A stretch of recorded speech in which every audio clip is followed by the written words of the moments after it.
नमस्कार, मी सुरेश काटे, आपलं S4 न्यूज मध्ये स्वागत। आता सगळ्यात महत्त्वाची मोठी ब्रेकिंग येत आहे। कल्याण पूर्वेतील ड प्रभाग क्षेत्रामधील गार्डन मध्ये प्रेमी युगलांचे अड्डे बनलेले आहेत। त्या ठिकाणी अश्लील चाळे करत असल्याचे व्हिडिओ समोर आलेले आहेत। त्यामुळे कुठेतरी महापालिका हतबल झालेली दिसत आहे आणि महापालिकेने थेट कल्याण कोळशेवाडीला पत्रव्यवहार केलेला आहे आणि या पत्रव्यवहारामधून त्यांनी स्पष्ट सांगितलेलं आहे की ही जबाबदारी पोलिसांची आहे। कायदा व्यवस्था सांभाळण्याची पोलिसांची जबाबदारी आहे। त्यामुळे पोलिसांनी याच्यावरती कारवाई करावी। आपल्यासोबत थेट ड प्रभाग क्षेत्र अधिकारी शांतीलाल राठोड आहेत। आपण त्यांच्याशी थेट संपर्क साधणार आहोत। राठोड साहेब, सांगा नेमकं जी आत्ताचं जे प्रेमी युगलांचे जे प्रकार समोर येत आहेत, नेमकं काय प्रकार आहेत आणि काय आपण याच्यावरती उपाययोजना केलेली आहे?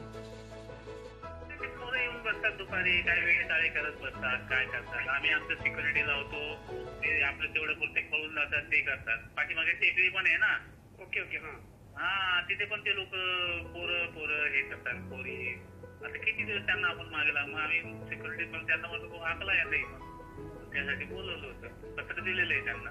म्हणजे ही महापालिकेची पण जबाबदारी नाहीये का? मग आम्ही आहे ना, आम्ही करतो ना, आमचं सिक्युरिटी वाला तो दिवसा फिरतो ना त्या आपल्या पुढच्या याच्यामध्ये।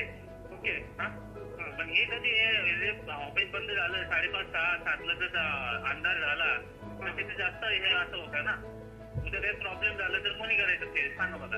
ओके, मग याबाबत तुम्ही नेमकं पोलिसांना काय माहिती दिलेली, काय आहे माहिती दिली म्हणजे पोलिसांना काय पत्र व्यवहार केलाय का या मुलांवरती कारवाई करण्यात यावी किंवा काय बाबा इथे सिक्युरिटीच्या दृष्टीने किंवा इथे हे करा तुम्ही, यांना अटकाव करा याबाबत केलेलं आहे। कायदा आणि सुव्यवस्था त्यांच्याकडे ना, पोलिसांकडे।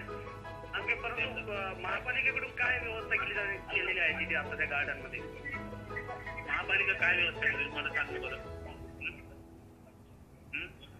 म्हणजे महापालिकेची जबाबदारी पोलिसांची जबाबदारी आहे असं तुम्हाला म्हणायचं की यामध्ये? हो, प्रयत्नच नाही। ओके ओके, चालेल, धन्यवाद दिलेल्या संपूर्ण माहितीबद्दल।